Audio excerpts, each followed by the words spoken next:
Hai YouTuber, kita bertemu lagi di channel Skofo. Kisah seram kali ini mengisahkan sebuah kisah benar yang diceritakan oleh arwah ayahku padaku. Semoga Anda terhibur.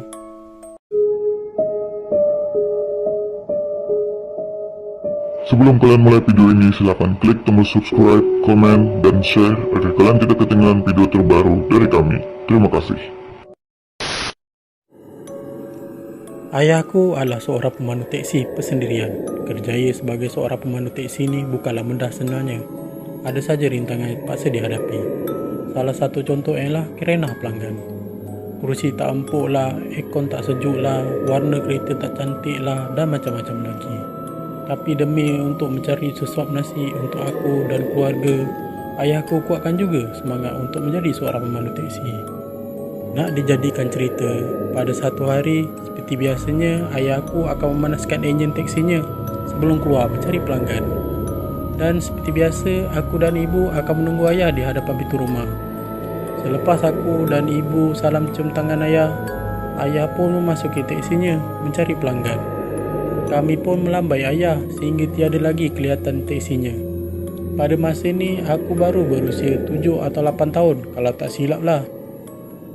Ayah aku ni bawa teksinya di sekitar bandar Batu Pahat hingga kawasan Sempang Renggau saja. Tak adalah jauh sangat, tapi bolehlah. Kalau 2-3 kali ulang alik pun pernah juga. Malangnya pada hari tersebut tidak banyak penumpang yang ayah aku dapat. Jadi ayah aku terpaksalah kerja lebih masa dengan mencari penumpang sehingga lewat malam. Peristiwa seperti ini adalah perkara biasa bagi ayah aku.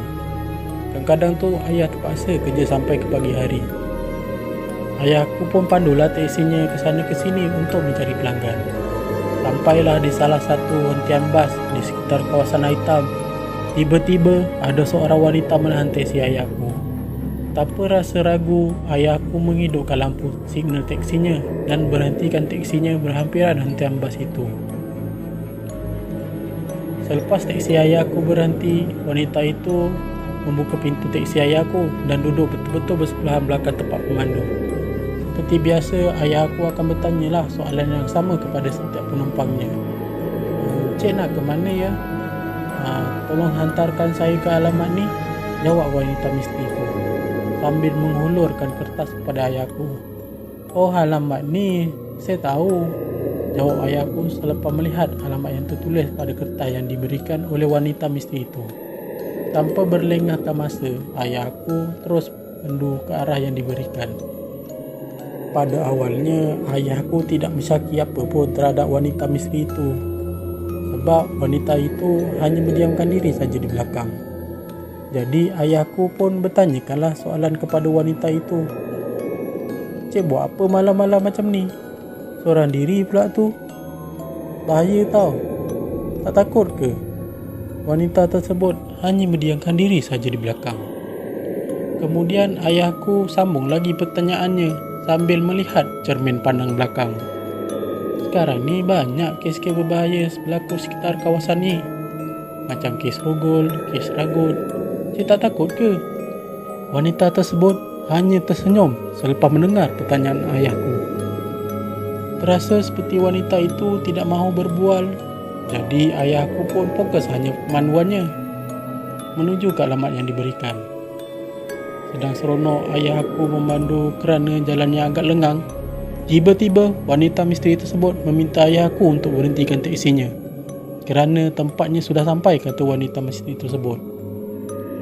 Ayah aku pun berhentikan teksinya di satu kawasan yang gelap dan suram. Betul ke ni tempatnya?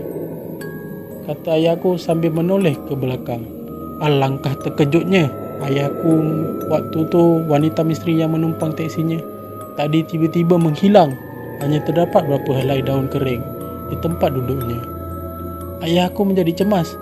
Jantungnya mula berdegup laju. Bulu roma berdiri dengan tegak dan peluh mula berjurai seperti orang berlari beratus-ratus meter. Tanpa berfikir panjang, ayahku terus menekan pedal minyak dan memandu teksinya meninggalkan kawasan tersebut.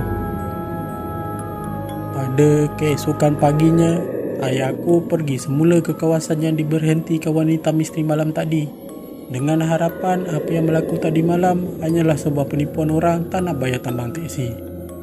Tapi apa yang mengejutkan, kawasan yang ayah aku berhentikan wanita itu hanyalah sebuah kawasan kebun yang bersemak.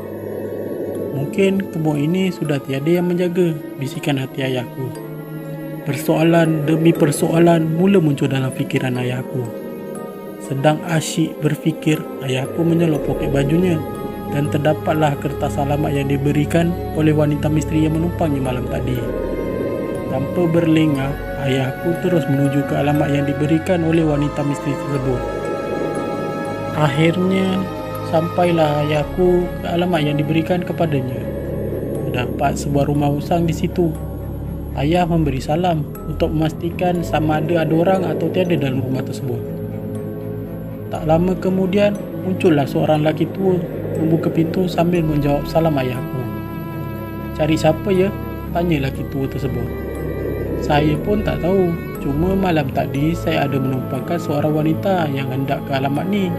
Tapi di pertengahan jalan hendak ke sini, dia meminta saya untuk berhenti dan tiba-tiba menghilang. Jelas ayahku kepada lelaki tua tersebut. Lelaki tua tersebut terus menangis dan memeluk ayahku. "Sebenarnya saya ada anak perempuan, tapi sudah lama menghilang," kata lelaki tua tersebut. "Apa yang terjadi?" tanya ayahku. "Saya pun tak tahu. Terakhir kali dia kata hendak ke kedai dia hitam, tapi sampai sekarang tak balik-balik," jawab lelaki tua tu lagi. "Apa yang berlaku ni?" bisikan hati ayahku. "Boleh tak anak bawa pakcik ke tempat terakhir anak turunkan wanita malam semalam?" pinta lelaki tua itu kepada ayahku. Baiklah, saya bawa pakcik ke sana," jawab ayahku. Sebaik saja tiba di kawasan yang dimaksudkan, ayahku serta lelaki tua itu turun dari teksi. Di sinilah wanita misteri itu meminta saya untuk berhenti. Jelas ayahku kepada lelaki tua tersebut.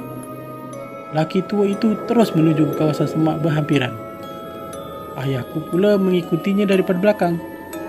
Tidak jauh masuk kawasan dalam semak itu, kami dikejutkan dengan satu longgakan tulang manusia dan beberapa cebisan kain.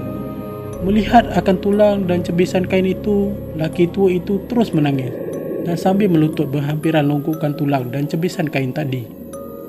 Melihat apa yang terjadi, ayahku terus menelpon polis dan menceritakan apa yang terjadi. Tidak lama kemudian, polis pun tiba ke tempat kejadian. Longgokan tulang serta cebisan kain tadi diambil untuk disiasat. Ayahku dan lelaki tua itu juga disoal siasat mengenai bagaimana boleh jumpa dengan longgokan tulang dan cebisan kain tadi. Selepas selesai disiasat, tulang itu sah milik anak lelaki tua itu tadi dan mungkin sudah meninggal dalam beberapa minggu yang lalu. Tulang belulang tadi diambil dan dikebumikan dengan sempurna mengikut ajaran agama Islam. Semenjak kejadian itu, ayahku tidak lagi menemui wanita misteri tersebut ketika memandu teksinya di waktu malam. Rupanya kejadian seperti ini bukan kali pertama berlaku terhadap pemandu teksi. Banyak lagi kisah misteri yang mereka alami sebenarnya. Tapi untuk kali ini sampai sini saja ya. Jangan lupa nantikan video kami untuk mengetahui kisah-kisah seram yang lain.